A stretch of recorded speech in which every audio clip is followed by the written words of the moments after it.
대한민국 최고의 강연 최강 1교시 오늘 강연을 맡은 작가 강원국입니다. 반갑습니다. 참 여러분들이 부럽습니다. 앉아서 듣기만 하시면 되잖아요. 박수만 잘 치시면 되잖아요. 여러분들 중에 조는 분이 계시면 그것도 제 책임이고요. 앞서 이 프로그램 강연했던 분들을 보니까 참 쟁쟁한 분들이 하셔서 부담이 사실 좀 큽니다. 근데 앞서 하신 분들보다 인물은 제가 좋습니다. 인물 최강입니다.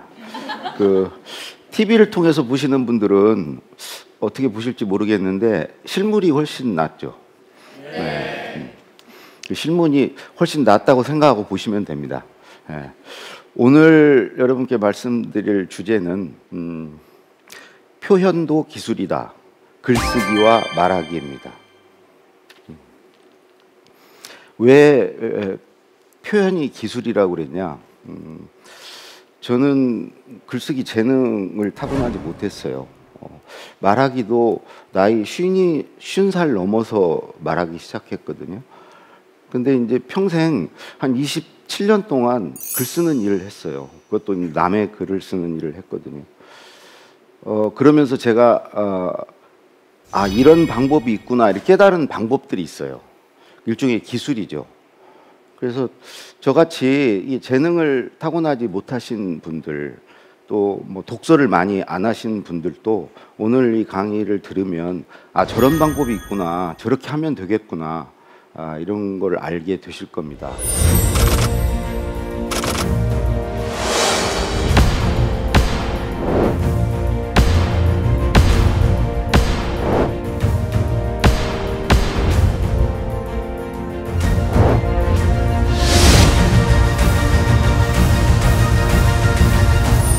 12가지 방법 중에 첫 번째 방법은요, 눈치로 쓰자입니다. 저는 눈치가 빠른 사람이에요. 눈치를 잘 보는 사람입니다. 어렸을 때부터 그랬던 것 같아요. 요즘에도 아내랑 산 지 지금 한 30년 됐는데요. 밥을 안 먹고 들어와도 밥 차려줄까 그러면은 아내의 얼굴부터 봐요. 그래서 얼굴 상태가 안 좋으면 그냥 먹었다고 그래요. 제가 배고프고 이런 건 관계없어요. 그래야 마음이 편해요. 저는 집에 뭐 통닭 같은 거 시켜도 닭다리는 안 먹어요. 그건 아들 차지거든요. 그거 날름날름 먹으면 눈치 없는 거예요. 저는 어쨌든 눈치가 좀 빠른데, 눈치가 빠르다는 의미는요, 첫 번째로 읽기 듣기를 잘한다는 거예요. 읽기 듣기. 남의 말귀를 잘 알아듣고요, 생각을 읽으려고 해요. 저는 아내랑 연애할 때도 만나면 아내 말보다는 옆좌석에 하는 말이 궁금했어요. 옆좌석에서 하는 말을 나도 모르게 어느샌가 그 소리를 듣고 있어요.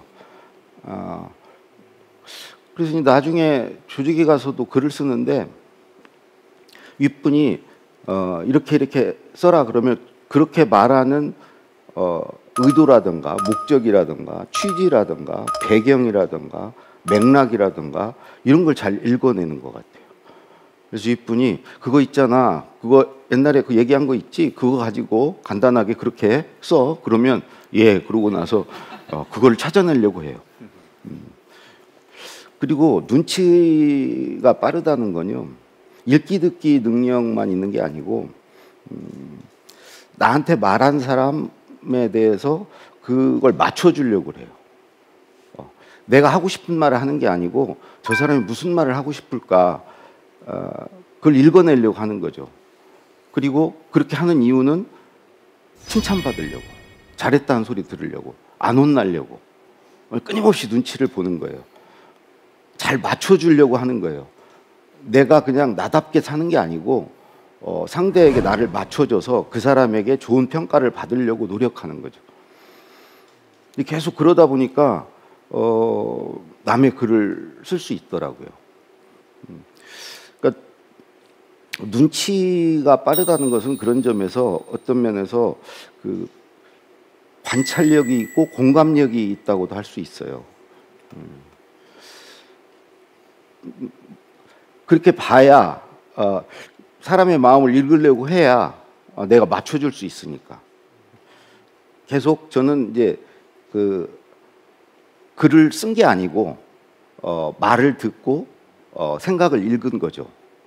그러니까 여러분들도 조직에서 글을 쓰건 뭐 다른 글을 쓰건 그 독자를 읽으려고 그러고 또 그 독자가 원하는 걸 들으려고 하면 이제 글이 써져. 저는 글을 쓸 때 예를 들어 대통령 글을 쓸 때 대통령의 소리가 들렸어요.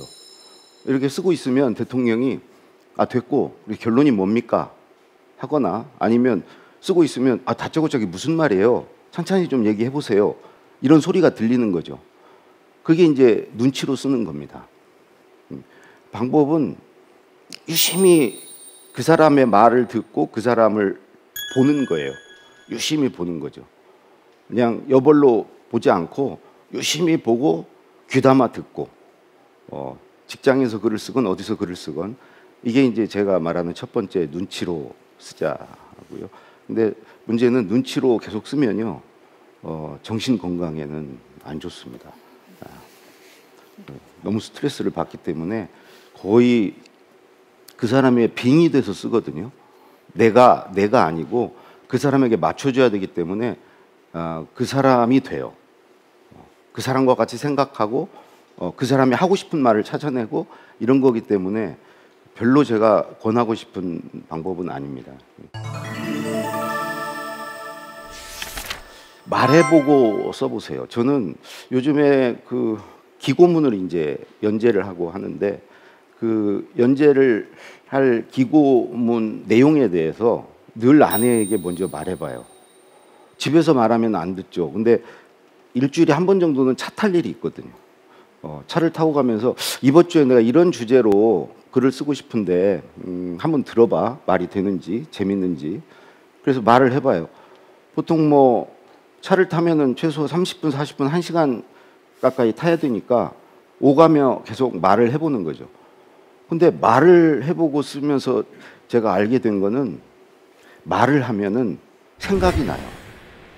말을 막 하다가 처음에는 몇 마디 준비가 안 돼 있었어요. 근데 말을 하면 말이 말을 낳아요. 꼬리를 물어요. 그래서 내가 말을 하면서도 이 말은 괜찮은데 한 것은 와이프 보고 그건 좀 메모해줘. 그건 좀 메모해줘. 이런 단어로 메모해 놓으면 내가 나중에 알 수 있으니까 메모해줘 그래요. 그러니까 생각이 나는 거죠. 그리고 말을 계속 하다 보면 나중에 돌아올 때는 생각이 정리가 돼요. 이렇게 쓰면 되겠구나. 여러분들 자녀분 계신 부모님들은 아이들 혼낼 때 처음부터 뭘 정리를 딱 해서 혼내지 않거든요. 너 좀 앉아봐. 화가 나서 그렇게 시작하거든요. 근데 하다 보면 말이 길어져요. 아이 입장에서는 잔소리인데 할 말이 계속 생각이 나요. 그러다 어느 순간 되면은 정리가 딱 됐을 때 엄마가 뭐라 그러냐면 엄마 말 알아듣겠어? 그러죠. 그러면서 첫째, 둘째, 셋째 이거야. 근데 그 첫째, 둘째, 셋째가 처음에 없던 거예요. 말하면서 정리된 거죠. 그러니까 말은 그렇게 정리하는 힘이 있어요. 그리고 말하는 상대가 앞에 있기 때문에 그 반응을 실시간으로 알 수 있거든요. 이 말을 재밌어 하는지 지루해 하는지 그 반응에 반응하면서 말할 수 있어요. 재미없어 하면 그 말은 그냥 건너뛰죠. 그런 식으로 실시간으로 반응을 알 수 있다는 거죠. 글은 반응이 뒤에 나타나요. 쓸 때는 내가 반응을 알 수 없죠. 나중에 누군가가 글을 읽고 반응이 오는 거죠. 근데 말은 반응을 알 수 있기 때문에 말해보고 글을 쓰면요, 나중에 반응이 없던 것은 안 쓰게 돼요. 반응이 좋았던 걸 쓰게 돼요. 쓰면서도 막 혼자 웃고 그래요. 그때 그 사람이 내가 이 말을 할 때 웃었어. 그러니까 글의 표정을 담을 수 있고, 마지막으로 또 말을 하고 쓰면요, 구어체로 쓰게 돼요. 제 책 대통령의 글쓰기가 그렇게 많이 팔린 거는 청와대를 나와서 5년간 말해봤다는 거예요. 바로 책을 쓰지 않았고요. 5년간 사람들을 만나서 책을 쓰려고 말한 건 아닌데 말을 하다 보니 그 사람들이 물어보니까 말하다 보니까 말을 쭉 했고요. 말의 분량이 한 8시간, 10시간 되니까 책이 한 권이 되더라고요. 지금 당장 책 쓰시고 싶은데 그런 분들은 말을 계속 하면서 말의 분량을 늘려가면 10시간 정도 말할 수 있으면 그 내용에 관해서 책을 당장 쓰셔도 돼요. 그러니까 이제 그 구어체로 써지기 때문에 읽는 사람이 귀에 쏙쏙 들어와요. 사람이요, 글을 눈으로 읽는 것 같지만 자기 소리를 자기가 듣는 거예요. 그래서 막 술술술 읽히면 이게 이제 글에 빠져들고 글 좋다고 그래요. 그리고 이 말을 통해서 글을 쓰려면 말을 많이 하려고 노력해야 돼요. 저는 대학 다닐 때 아는 게 없어서 친구들 대화에 끼어들지 못했어요. 자신도 없고 이 말하면 뭐 허접하다고 하지 않을까. 그래서 늘 말은 하고 싶었지만 말을 못했어요. 그러다 친구들이 쥐들은 실컷 말하고 야 이제 늦었으니 집에 가자 그럴 때 막 자괴감이 들었어요. 집에 가는 길에. 그리고 다음에는 말해야지 했는데 또 말 못하고 늘 그런 시기였거든요. 근데 제가 나중에 이제 직장에 다닐 때는 뭐 윗분을 모시면 윗분과 둘이 있게 되는 경우가 있어요. 단둘이. 그때 나도 말을 않고 있으면 윗분의 시간을 그냥 허비하는 거죠. 그러니까 말을 해야 돼요. 그래서 말을 늘 준비했어요. 무슨 말을 꺼낼까. 그리고 밥 먹을 때 누구랑 약속이 있으면 늘 말을 준비해 나갔어요. 제가 이제 아는 것도 적고 독서도 안 했기 때문에 그렇게 준비하지 않으면 말을 못 했기 때문에 오늘 밥 먹으면서는 이런 얘기를 한번 내가 꺼내야 되겠다. 그래서 미리 준비를 해가지고 그 말을 늘 해보는 걸 했어요. 그러니까 그러다 보니까 이제 말의 분량도 늘어나고 그 말이 글쓰기에 이제 도움이 되더라고요. 사실 글쓰기는요, 질문에 답하는 거예요. 생각해 보세요. 일기 쓰실 때 자기가 자기한테 물어봐요. 오늘 내가 뭐 했지? 뭐 했구나. 자기가 나한테 질문하고 그 답을 쓰는 거예요. 이거에 대한 내 생각이 뭐지? 물어보고 쓰는 거죠. 회사에서 쓰는 모든 글들은요, 공직이나 뭐 쓰는 글들은 질문에 답하는 거예요. 내가 아는 걸 쓰는 게 아니고 그걸 쓰라고 한 사람이 궁금해하는 거, 알고 싶은 거, 그 사람의 질문에 답하는 거예요.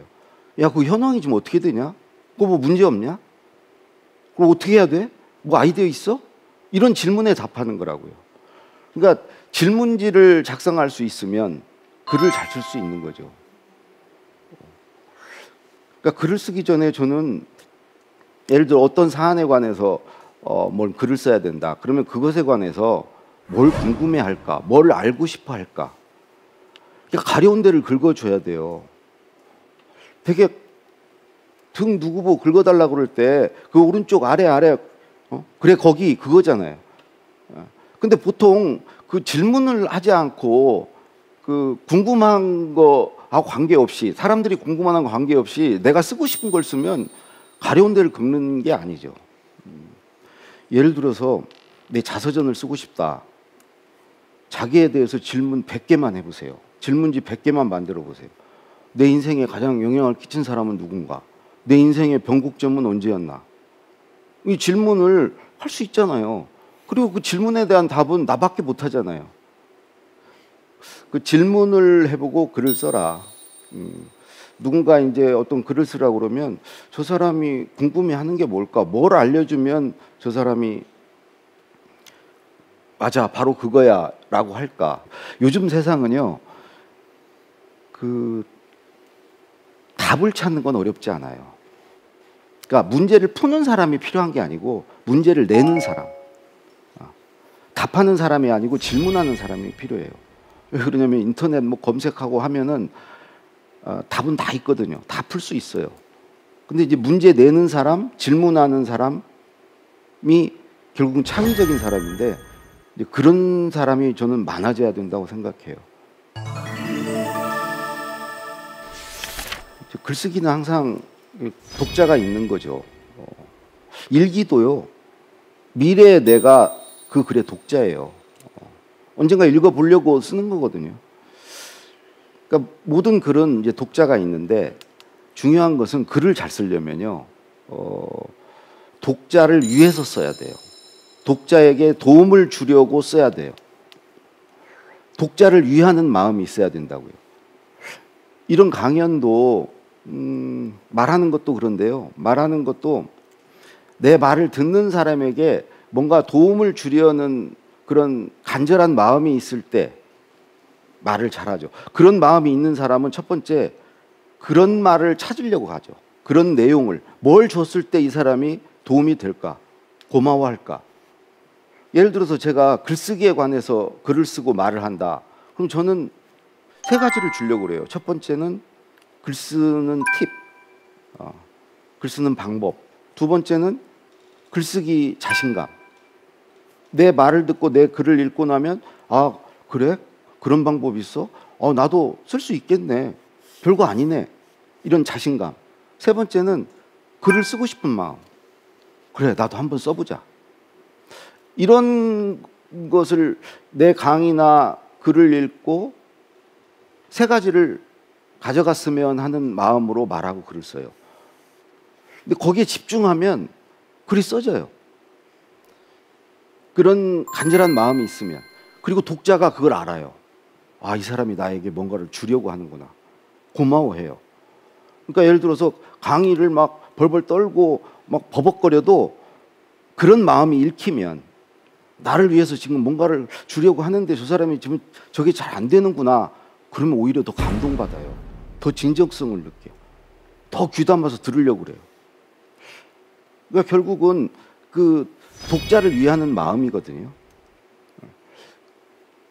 그 위하는 마음만 있어서는 안 되고 그 실제로 도움이 되는 물건을 전달하려고 해야죠. 그것도 전달이 돼야 되는 것이고. 저도 직장에서 이제 글을 써보면 결국 직장 글쓰기의 독자는 상사분들이거든요. 상사를 위하는 마음이 있어야 돼요.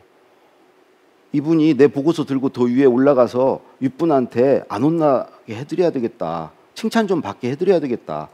이분 정말 승진도 좀 내가 시켜드려야 되겠다. 이런 마음이 있어야죠. 근데 그 위하는, 독자를 위하는 마음이 생기려면 기본적으로 그 사람을 좋아해야 돼요. 좋아하지 않으면 위하는 마음이 안 생겨요. 그러니까 이제 그런 글을 쓰려면 상사를 좋아해야죠. 독자를 좋아해야죠. 근데 모든 상사는요, 되게 악역 맡은 분들이거든요. 좋아하기가 굉장히 힘들어요. 그래서 저는 어떻게 방법을 찾았어요. 저보다 역량이 아주 뛰어난 상사, 그런 분들이 되게 막 지적하고 막 혼내고 막 이런 분이죠. 그런 분을 만났을 때는 내가 그분한테 배운다고 생각하는 거예요. 막 혼내면 아, 오늘 진짜 많이 가르쳐 주는구나. 저보다 수준이 좀 낮아. 거의 저한테 얹혀가려고 그래. 그런 분을 만나면 그냥 내가 치매 노인 보살핀다.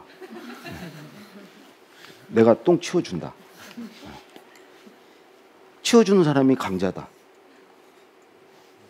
걱정 마십시오. 내가 승진시켜 드릴게. 그런 마음으로. 근데 그 말을 절대 하면 안 되죠. 그런 마음으로 하는 거죠. 직장에서 만약에 이런 걸로 그 상사를 좋아하는 마음을 못 찾으면 그건 떠나셔야 돼요. 직장. 저는 그런 분들 많이 봤는데 겨울바다 해변을 계속 서성이고 있어요. 떠날 용기도 없고 그렇다고 물에 뛰어들지도 않아요. 막상 뛰어들으면 따뜻하거든요. 상사의 품에 딱 안기면 포근해요. 엄마의 품 같아요. 품에 안기든지 바다를 떠나든지 바다 해변을 떠나든지 그러셔야죠. 그래서 제가 그 12가지 방법 중에 4가지를 말씀드렸는데 이 4가지의 공통점은 독자와 관계가 있는 거예요. 내 글을 읽는 상대와 관계가 있는 거죠.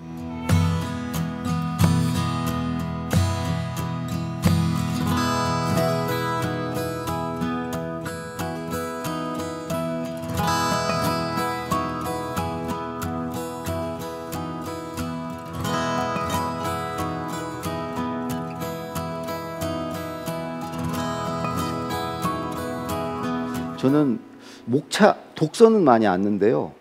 그 목차 보는 걸 굉장히 즐겨요. 이게 언제 만들어졌냐면 제가 중학교 때 그 이모 집에서 있었는데 이모부가 시인이셨어요. 집이 책이 굉장히 많았는데 이모부 서재가 제 방이었거든요. 근데 어느 날 어느 책을 이게 심심해서 그냥 봤는데 그게 한국 중단편 소설집이었어요. 그 되게 이런 거예요. 나도양의 물레방아, 뭐 물레방아 이런 거 있어요. 그때 봤는데 엄청 야한 거예요. 그래서 물레방아, 그 다음에 무슨 뽕이라는 소설도 있고요. 그래서 내가 그때 깜짝 놀랐어요. 이런 세계가 있구나. 그래서 그때부터 그걸 찾아 읽기 시작했어요. 근데 방법이 목차를 봐야 돼요. 목차를 딱 보면은 그게 어느 대목에 그런 야한 장면이 나오는지를 목차를 통해서 보는 거예요. 목차를 딱 보고 아니면 그 책은 안 보는 거죠. 근데 요즘에도 저는 독서를 일단 목차를 보고요. 궁금한 대목부터 읽어요. 처음부터 읽지 않아요. 이게 무슨 내용이지?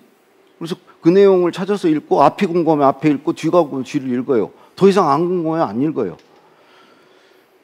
이 목차를 많이 보게 되면요.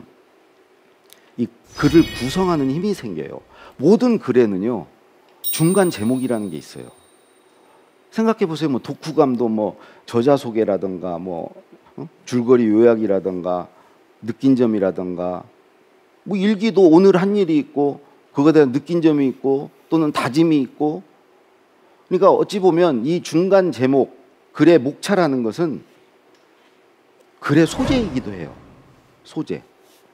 그래서 저는 어떤 사람이 글을 예를 들어서 회사에서 보고서를 잘 쓰고 막 기획력이 있다고 이런 평가를 받는 사람들은요. 머릿속에 이 중간 제목의 끝단어들이 많이 있는 사람들이에요. 현황, 문제점, 해법, 기대효과 이런 단어들을 많이 갖고 있는 사람들이에요. 그런 단어가 있어야 중간 제목을 잡아요. 예를 들어서 뭐 저출산 문제에 대해서 글을 하나 써봐라. 그러면 저출산의 현황이 어떻게 되지? 저출산의 문제점은 뭐지? 대책은 뭐지? 그 단어들이 중요한 거죠. 그 앞에는 다 수식어예요. 고령사회로 바뀌어도 되고 양극화로 바뀌어도 되고 그 앞에 단어들은 다른 걸로 바뀔 수 있어요. 그 뒷단어들이 중요한 거죠. 근데 이런 것들이 목차를 보거나 이런 걸 보면 많이 있죠. 그리고 저는 글을 읽을 때 또는 보고서 같은 걸 볼 때 중간 제목을 유심히 봐요. 제목 중에서도 끝단어. 끝단어가 머릿속에 많이 있으면 예를 들어 소설가 같은 경우는요. 뭐 살인이라든가 탈옥이라든가 복수라든가 뭐 배반이라든가 이런 단어들이 많이 있는 거예요. 머릿속에. 그런 단어가 결국 중간 제목이 되는 거예요. 이런 단어들도 굉장히 중요해요. 비교, 대조, 비유, 사례, 예시, 뭐 과정, 단계 뭐 이런 단어들을 많이 갖고 있는 사람이 이런 거 생각해 보세요. 글 쓸 때 육하원칙이라는 거 있잖아요. 누가 언제 이게 다 중간 제목이고 그런 단어들인 거죠. 그래서 어머님들 중에 자녀 뭐 자소서 걱정을 하시면 저는 자소서 한 30개만 뭐 잘 썼다는 자소서들 온라인에 많이 있거든요. 그런 거 이렇게 갖다가 보면서 뭘 보냐면 그 자소서 안에서 다룬 그 소재, 그러니까 일종의 중간 제목 같은 거예요. 그런 내용들을 쭉 보는 거예요. 보고 이런 소재, 이런 내용은 나도 할 말이 있는데 그런 것만 찾는 거죠. 그러니까 30개 자소서를 갖다 놨다 그러면 대부분 자소서에 다루는 것들은 다루지 않는 게 좋아요. 근데 30개 중에 어느 하나 자소서에서 어떤 내용을 다뤘는데 요거는 다른 데서는 안 다뤘는데 이걸 다뤘어. 근데 그 내용에 대해서 나도 할 말이 있어. 그런 걸 쓰는 거죠. 그런 걸 찾아 쓰는 거죠. 원래 우리 머릿속에는 많은 것들이 있어요. 근데 그걸 이 목차를 봤을 때 아, 이건 나도 할 말이 있다는 걸 생각할 수 있는 거죠. 떠올릴 수 있는 거죠. 근데 목차를 안 보면 그냥 막연한 거예요. 내가 갖고 있는 것도 못 써먹는 거죠. 경험으로 쓰자는 그냥 3단계로 쓰시면 돼요. 첫 번째로 자기 일화, 자기 에피소드, 자기 이야기를 쓰는 거예요. 어느 한 장면을 떠올려서 그 이야기, 그 경험을 쓰는 거죠. 내가 겪은 일. 제 책은 다 모든 한 꼭지 글에는 내 경험이 하나씩 들어가 있어요. 그러니까 그걸로 시작해요. 저는 글쓰기를. 내 기억을 떠올려 보고 떠오르는 기억을 가지고 글쓰기를 시작해요.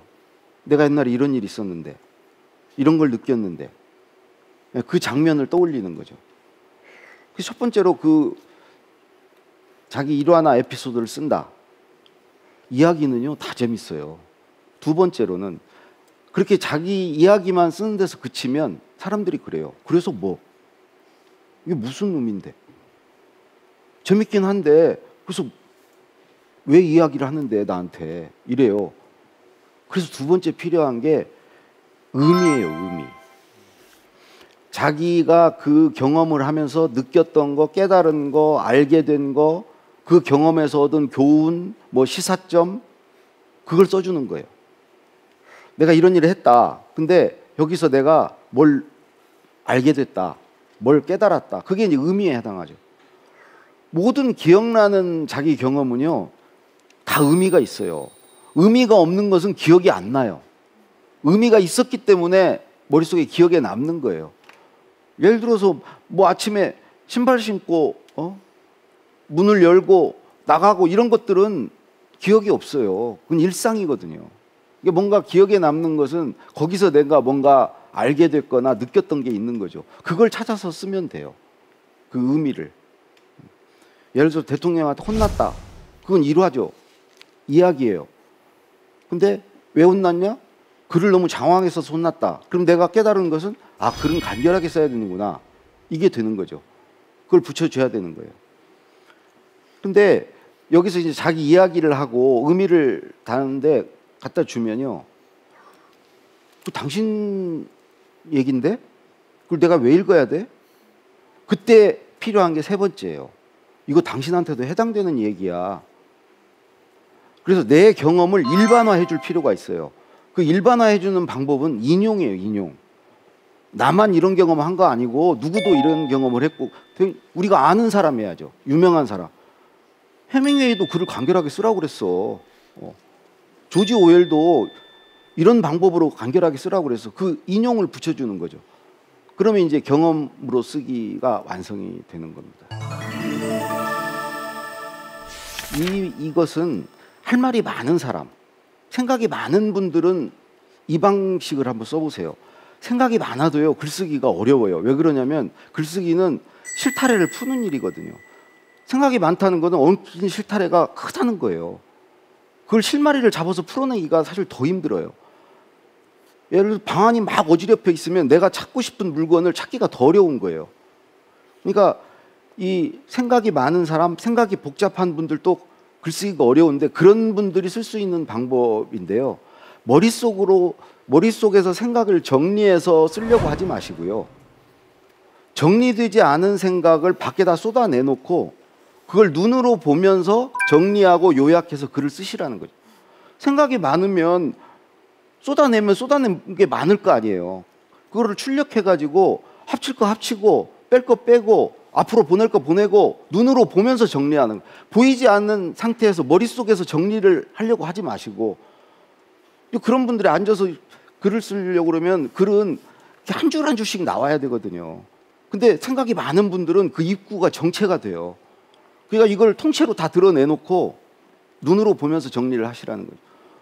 우리 요리할 때요, 레시피 짜가지고 이렇게 하는 게 정석이지만 어머니들 그냥 냉장고 문 딱 열고 뭐 오늘 저녁은 뭐 해 먹어야 되는 재료를 보고 결정을 하잖아요. 그 재료 안에서 해결하잖아요. 내가 갖고 있는 재료를 눈에 보이게 밖으로 내놓고 그걸 가지고 글을 쓰시라는 거죠.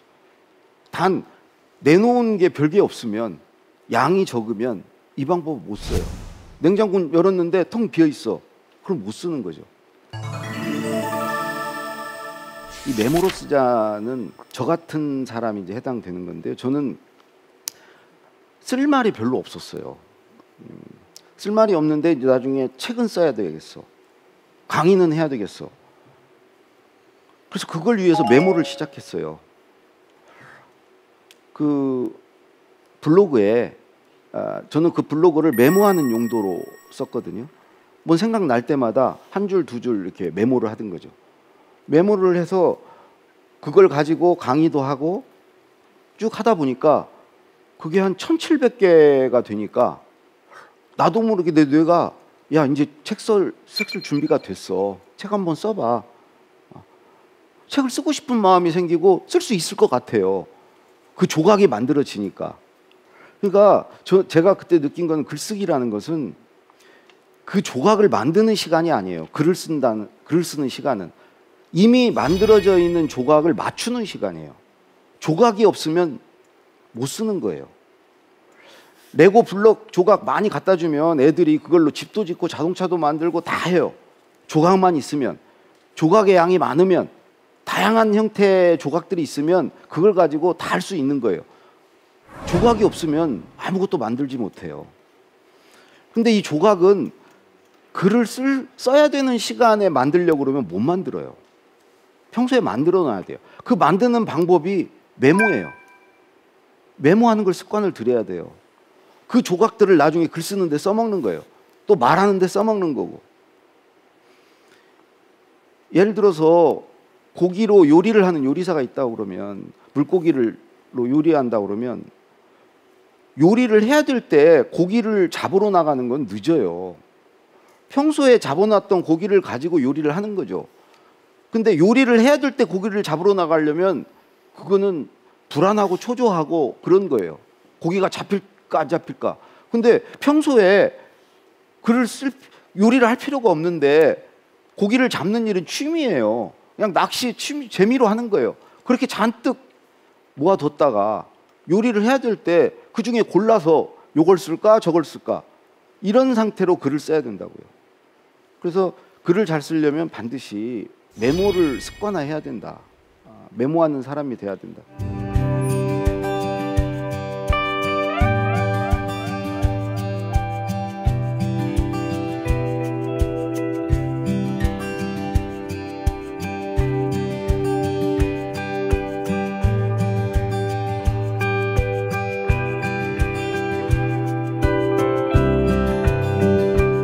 사실은 이 학교에서요 보통 이걸 굉장히 강조를 하죠. 글쓰기 할 때 제일 처음에 하는 게 주제를 잡아라죠. 그러니까 저는 뭐 대통령님 글을 쓸 때도 이게 사실 가장 중요해요. 대통령이 연설문을 쓰건 뭐 기고문을 쓰건 간에 대개 이제 저한테 처음 말씀하시는 내용이 무슨 얘기할까? 그럼 주제를 뭘로 잡을까? 핵심 메시지를 뭘로 할까? 이런 말이거든요. 그 한마디를 찾아요. 그 한마디를 찾으면 야 됐다. 이걸로 하면 되겠다. 이제 그 다음부터는 일사천리예요. 그렇게 말하는 이유라든가 배경이라든가 그거를 붙여주면 되거든요. 그 한 줄에다가 살을 붙여나가면 되거든요. 직장에서 보고서를 써보면 되게 이제 회사에서 한 장 보고서 쓰라는 회사들이 많아요. 방법은 저는 세 가지라고 생각해요. 하나는 쓰고 싶은 얘기 다 쓰는 거야. 그리고 줄이는 거야. 그 다음부터 줄여서 한 장 안으로 들어올 때까지 줄이는 거죠. 그러면 진국이 돼요. 곰탕 졸이면 진국 되듯이 이건 아까 얘기했던 요약으로 쓰라 방법이죠. 이 주제로 써라는 정말 그분한테 전하고 싶은 딱 한마디. 그분이 나한테 이거 무슨 내용이야? 그랬을 때 이겁니다 라고 말하는 그 한마디를 찾는 거예요. 나한테 한마디만 할 수 있는 시간이 주어졌다고 생각하고 그 한마디를 찾는 거죠. 그래서 그 한마디에서 출발해서 살을 붙여나가다가 한 페이지가 되면은 거기서 끝내는 거예요. 그렇게 쓰려면요 진짜 한 줄 한 줄이 정말 아껴서 써야 돼요. 내가 이 한 줄을 이 주제를 전달을 해야 되는데 그 전달하기 위해서는 할 말이 많죠. 근데 그 한 페이지를 넘으면 안 되니까 한 줄 한 줄을 정말 아껴가면서 꼭 필요한 말만 넣어가지고 이제 쓰게 돼요. 그게 이제 두 번째 방법. 세 번째는 아까 목차로 쓰는 거예요. 중간 제목 딱 잡아가지고 보통 이제 그 A4 용지 한 장이면 보고서 한 장 쓰려면 중간 제목이 5개 넘어가면 안 돼요. 절대 안 돼요. 보통 한 4개 정도? 제목이 4개 정도여야 돼요. 그럼 제목 4개를 뭘로 잡을까 고민을 하고 이제 글을 쓰는 거죠. 글은 어휘로 쓰는 거죠. 그러니까 어휘력이 좋으면 글을 잘 쓰는 거예요. 글을 쓴다는 것은 계속 어휘가 빨리빨리 떠오르는 사람이 글을 잘 써요. 그리고 정확한 어휘가 떠오르면 좋은 글을 쓰죠. 그러니까 그러기 위해서는 뭐에 대해 쓰려고 그럴 때 그 관련 소위 유의어라고 그러거든요. 비슷한 말들. 그런 것들이 많이 떠오르는 사람이 글을 잘 써요. 그리고 그 중에서 딱 맞는 말을 골라낼 수 있어야죠. 이거는 어휘력을 키우려면 사실 독서를 많이 해야 돼요.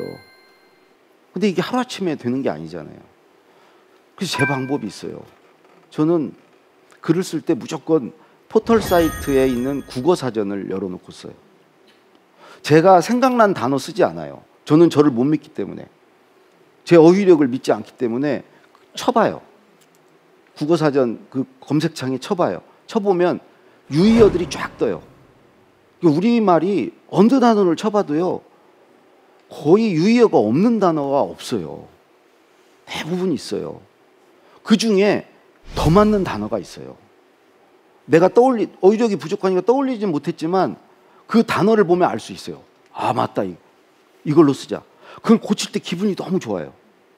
그러니까 회사에서 글을 쓸 때 뭐 보전, 보존, 파장, 파문, 운영, 운용, 뭐 부분, 부문, 이 다 뉘앙스 차이가 있고 어감의 차이가 있거든요. 더 맞는 단어가 있거든요. 마크 트웨인이 그랬어요. 딱 맞는 단어와 적당히 맞는 단어는 번갯불과 반딧불의 차이다. 딱 맞는 단어를 찾아 써라. 방법은 그냥 국어사전 열어놓고 쓰시면 돼요. 김훈 선생님이 정말 글이 좋잖아요. 근데 그분 말씀하시는 거 보면 말이 유창하진 않아요. 그러니까 말씀하실 때는 어휘가 막 떠오르지 않는 것 같아요. 물론 생각이 깊은 분이라 곱씹으면서 말을 하려니까 그런데 저는 말을 할 때는 국어사전을 못 찾아보시니까 그런 거예요. 글을 쓸 때는 그분은 이 종이 국어사전을 다 찾아보고 쓰신대요. 꽃은 피었다가 맞는지 꽃이 피었다가 맞는지 그분과 같이 찾아서 국어사전을 보고 쓰면 글 잘 쓸 수 있어요. 조금만 노력도 아니에요. 그런 과정을 통해서 어휘력이 키워져요. 저는 자녀분들 다 우리 세대보다 나은데 어휘력은 우리만 못해요. 우리 때는 그래도 한자를 배우고 글을 정말 이 펜으로 썼거든요. 펜팔도 하고 뭐 이런 거 했거든요. 근데 요즘은 뭐 그냥 보잖아요. 영상을 보고 그냥 소리를 들어요. 읽는 거 별로 안 좋아하고요. 쓰는 거 안 좋아해요. 보는 거죠. 근데 그렇게 되면은 이 어휘력이 계속 키워지질 못해요. 그러니까 그냥 막 대박 헐 이러고 사는 거예요. 어휘력은 자기 생각을 담는 그릇이에요. 그 그릇이 없으면 생각이 빈곤할 수밖에 없어요. 아니 어휘로 표현을 하잖아요. 근데 표현할 도구가 없는 거예요. 그리고 그 생각이 있는 거예요. 어휘력만큼 생각하는 거예요. 그러니까 어휘력을 키워줘야 돼요. 그리고 글도 잘 쓰고 생각도 깊고 공부도 잘해요. 독해력이 키워지거든. 문제 지문 같은 거 읽는 능력이 나아지거든요. 그러니까 방법은 국어사전을 열어놓고 글을 쓰시면 된다.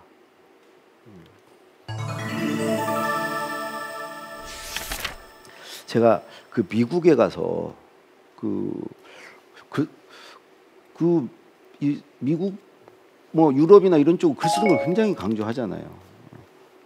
이걸 어찌 보면 가장 중요한 일로 생각을 해요. 그래서 글쓰기 교육을 어떻게 하나 봤더니 발견한 것은 문단 쓰기를 가르치더라고요. 단락. 이게 문단이라는 것은 하나의 완성된 글이에요. 짧은 글이죠. 그게 문단이죠. 그러니까 우리가 글쓰기 과정은 어떤 거냐면요. 부분을 모아서 전체를 만드는 과정이에요. 이때 부분이라는 것은 어휘일 수도 있고요. 문장일 수도 있고 문단일 수도 있어요. 어쨌든 그 부분이 모여서 글이 만들어지는 거예요. 근데 다른 한편으로 전체가 머릿속에 없으면요. 부분을 못 만들어요. 그러니까 글을 쓰는 과정은 부분을 만들면서 전체를 생각해야 되는 거예요. 문맥을 생각해야 되는 거죠. 그러니까 두 가지를 동시에 해야 되는 거니까 힘든 거예요. 근데 제가 미국 그 교육에서 발견한 것은 이 두 가지를 한꺼번에 하지 말라는 거예요. 분리를 한 거야. 부분을 쓸 때는 그냥 부분만 만들어라. 전체는 나중에 부분을 여러 개 만들어서 그걸 결합할 때 그때 해라. 한꺼번에 하지 말고. 그러니까 논리를 만들고 문맥을 만들고 이런 일은 그냥 부분을 만들어 가지고 그걸 합칠 때 해라. 그러니까 긴 글을 쓰려면 이 문단을 여러 개를 써야 되는 거예요. 그죠? 짧은 글 쓰려면 문단 개수가 적어도 되는 거고. 예를 들어서 하버드에서 글쓰기를 가르칠 때 이렇게 해요. 당신이 주장하고 싶은 내용이 뭐예요? 그럼 주장만 들어요. 그걸 하나 써요. 그 다음에 또 물어봐요. 주장하는 그럼 이유가 뭐예요? 그 이유만 써요. 뭐 근거 있어요? 그럼 근거만 써요. 예를 들어서 어떤 제품을 홍보하는 글을 써야 된다면 이 제품이 어떤 내용인지 설명 일단 필요하잖아요. 이 제품이 이런 내용, 그것만 쓰는 거예요. 그럼 또 하나, 이 제품을 쓰면 뭐가 좋은데요? 그 내용만 쓰는 거예요. 그 제품을 썼을 때 어떤 이익이나 효용, 혜택 이런 것만 쓰는 거예요. 그 다음에 또 그럼 제품을 사용하려면 사용법은 어떻게 되는데요? 사용법만 쓰는 거죠. 하나씩 쓰는 거예요. 단편을. 그래서 나중에 그걸 순서를 어떻게 할지는 뒤에 생각하는 거죠. 뭐를 제일 위로 올릴까? 그래서 두 가지를 분리해 쓰는 거죠. 이게 제가 말씀드리는 문단 쓰기입니다. 왜 그러냐면요. 글을 쓰려고 그러면 그냥 뭐 원고지 20매를 써라. 그럼 그때부터 그냥 숨이 턱 막혀요. 그럴 때 그냥 짧은 글 문단은 3줄, 4줄 그렇잖아요. 그냥 짧은 글 단편적인 내 생각을 하나를 쓰자. 하나씩 써서 나중에 조립하자. 배를 만드는 방식이 그런 식으로 만든다잖아요. 도크에 올 때 부분을 가져와서 결합해서 배를 띄운다고 그러잖아요. 그런 식으로 쓰는 거죠. 굳이 막 설계도를 다 그리고 집 짓듯이 개요를 다 짜고 쓰지 않는다는 거죠. 자동차 만들 때처럼 컨베이어 벨트에서 하나씩 더해가서 마지막에 완성차가 나오듯이 순서대로 쓰지 않는다는 거죠. 자동차 만들 때는 첫 문장 쓰고 그 다음 문장이 쭉 따라가야 돼요. 그런 방식이잖아요. 근데 첫 문장이 안 떠올라서 막 글을 못 쓰잖아요. 그러니까 그런 식으로 쭉 이어가면서 쓰는 것은 굉장히 피곤한 일이에요. 힘든 일이고. 근데 덩어리 하나씩을 만드는 거, 문단을 쓰는 것은 긴 글 쓰기는 어려워도 문단 쓰기는 어렵지 않다는 거죠. 사실 글을 잘 쓴 글은 없다고 그랬어요. 잘 고쳐 쓴 글만 있다고 그랬어요. 유명한 작가들, 글 잘 쓰는 사람들은 글을 잘 고친 사람들이죠. 근데 우리는 그 고친 글의 결과물만 보고 겁에 질려요. 와, 나는 안 돼. 그분도 초고는요 엉망이었어요. 해밍웨이 본인이 그랬잖아요. 내 초고는 쓰레기다, 걸레다. 그걸 내가 수십 번, 200번 고쳤다. 그러니까 누구나 글쓰기는 어려운 일이고요. 초고를 잘 쓸 수는 없어요. 그래서 이 퇴고로 쓰자는 말은 첫 번째요. 쓰기와 고치기를 분리하라는 거예요. 쓸 때는 쓰기만 해라. 그리고 쓴 것을 나중에 고쳐라. 그리고 두 번째는 쓰기 시간을 최소화하고 고치는 시간을 여유 있게 잡아라. 보통 많은 사람들이 어떤 사람은 쓰면서 고쳐요. 대부분이 그냥 쓰는 시간이야. 그때 그냥 진이 빠져. 그래서 고치는 것은 되게 소홀히 해요. 근데 쓰기는 힘들지만 고치는 건 재밌거든요. 막 틀린 걸 발견하는 즐거움이 있어요. 이걸 왜 이렇게 써놨어? 그리고 고칠 때 막 기분이 좋아요. 내 글이 좋아지니까. 이 즐거움을 느끼면서 쓰는 거예요. 고치는 시간을 많이 잡는 거예요. 근데 사실 쓸 수 있는 내용도요, 쓰기 시간을 많이 잡을 필요가 없는 게, 여러분들 각자 생각해 보세요. 내가 어떤 주제에 관해서 글을 써야 된다 할 때 한 20분, 30분 이상 쓸 거리가 있는가? 없어요. 그걸 가지고 하루 종일 붙들고 있는 거예요. 그 말은 고치고 있는 거예요. 예를 들어서 자기 쓸 수 있는 말, 지금 생각나고 하고 싶은 말 딱 쓰면 20분, 30분이면 돼요. 거기다가 뭘 찾아가지고 붙이고 뭘 이런 것들은 다 고치기 작업이에요. 쓰기는 그냥 내가 지금 갖고 있는 거, 하고 싶은 말, 그것만 딱 쓰라는 거죠. 그래서 저도 그게 잘 안 돼요. 자꾸 이렇게 막 더 나를 잘 보이고 싶으니까 쓰면서 고치게 돼요. 근데 그걸 안 하기 위해서 저는 아예 스톱워치를 딱 하고 20 딱 정하고 모래시계 딱 뒤집어 놓고 이 모래 떨어질 때까지만 쓴다. 그렇게 정해놓고 써요. 그렇게 되면 뇌가 더 위기의식을 느끼면서요, 시간이 없으니까 하여튼 최대한 써내려고 해요. 제가 대통령 담화문 쓸 때 그런 방식으로 써요. 대통령 담화문은요, 내용이 뭐 좋고 나쁘고 중요한 게 아니에요. 시간이 중요해요. 시간 내에 써야 돼요. 그때 이제 해보니까 이렇게 쓰기 단계는 이 방식이 좋겠다.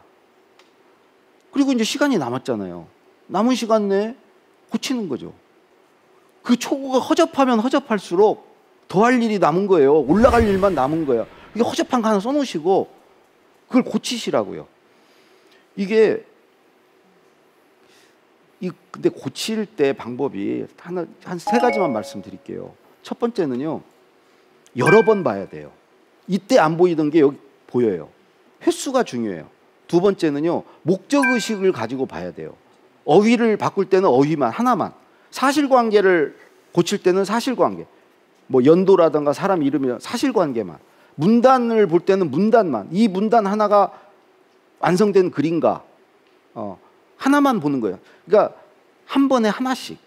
이거를 처음부터 쭉 보면서 고치면은 뇌가 이걸 잘 못해요. 한 번에 하나씩. 마지막으로 자기 안에 오답 노트가 있어야 돼요. 오답 노트. 뭐가 틀린지를 알아야 고치죠. 이렇게 쓰면 안 된다는 그런 내용이 머릿속에 많이 있어야 돼요. 그거 만드는 방법 간단해요. 포털 사이트 가셔서 글쓰기 이런 거 치면은 이렇게 쓰지 마라, 이렇게 쓰면 오답이다, 그런 거 쭉 있거든요. 그런 걸 그래, 맞아, 나도 이렇게 안 써야 되겠어. 그런 막 항목을 쭉 정하는 거죠. 그래서 갖고 있는 거예요. 그런 걸 갖고 있는 사람이 글을 고칠 수 있죠.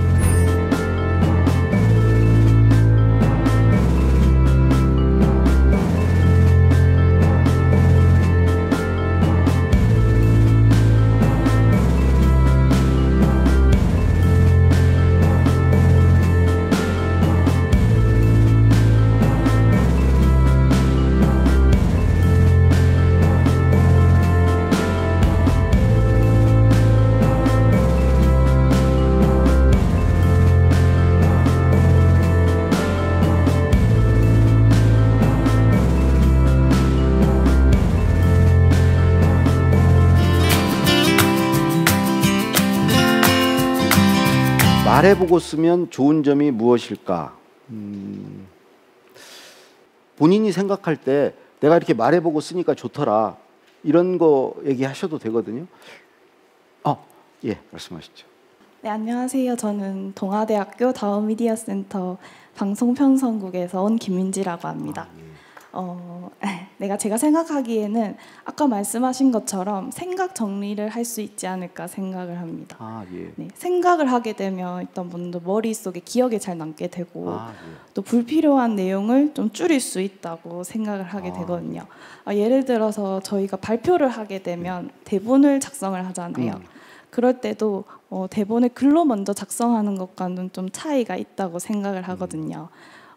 좀 제가 생각하기에 이해하기 어려운 단어를 썼을 수도 있고, 또 막상 대본을 봤을 때 앞뒤가 안 맞는 말이 나오게 될 수도 있고, 그렇기 때문에 말을 먼저 해보고 글을 쓰는 것이 말을 전달하거나 글로 전달할 때 좀 더 도움이 되지 않을까 생각을 합니다. 아주 뭐 저보다 더 풍부하게 얘기를 해주신 것 같아요. 저는 그 학생들도 배운 것은 꼭 말해봐야 된다. 그랬을 때 내가 아는지 모르는지 확실히 알고요. 또 아까 말씀하셨듯이 그 시험 볼 때 기억이 더 잘 나고요. 말을 해본다는 것은 친구도 나한테 말을 하고 나도 친구한테 말을 하면 혼자 공부하고 2인분 공부를 한 게 되는 거예요. 자기가 공부한 내용에 대해서 서로 말을 주고받으면. 제가 모신 대통령님은 저를 불러서 이렇게 얘기해요. 받아 쓰지 마라.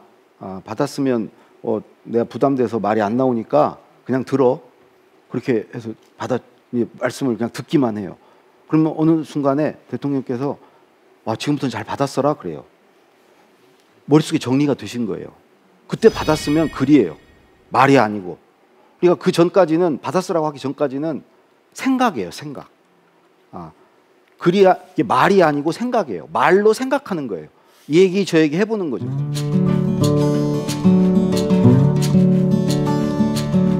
사실은 명언 아니고요. 제가 오늘 강의한 내용을 한 줄 정리한 겁니다. 그냥 쓰세요. 당신은 세상에서 하나뿐인 글을 쓰는 사람입니다. 사실 세상에 똑같은 사람은 없어요. 경험이 다르고 생각이 다르고 다 달라요. 그걸 쓰면 돼요. 그래서 가장 나다운 글이 가장 좋은 글이고요. 뭘 눈치를 보세요. 세상에서 천상천하 유아 독존입니다. 내가 가장 귀한 존재고 내가 없으면 없는 세상이에요. 나에 대해서 내 생각, 내 감정 이거를 그냥 쓰시면 됩니다. 네. 그래서 오늘 그 12가지 방법을 말씀드렸는데 그거를 좀 잘 활용하셔서요. 자기만의 또 나다운 글을 쓰시기 바랍니다. 최강 1교시 오늘 강의는 여기서 마치겠습니다. 감사합니다.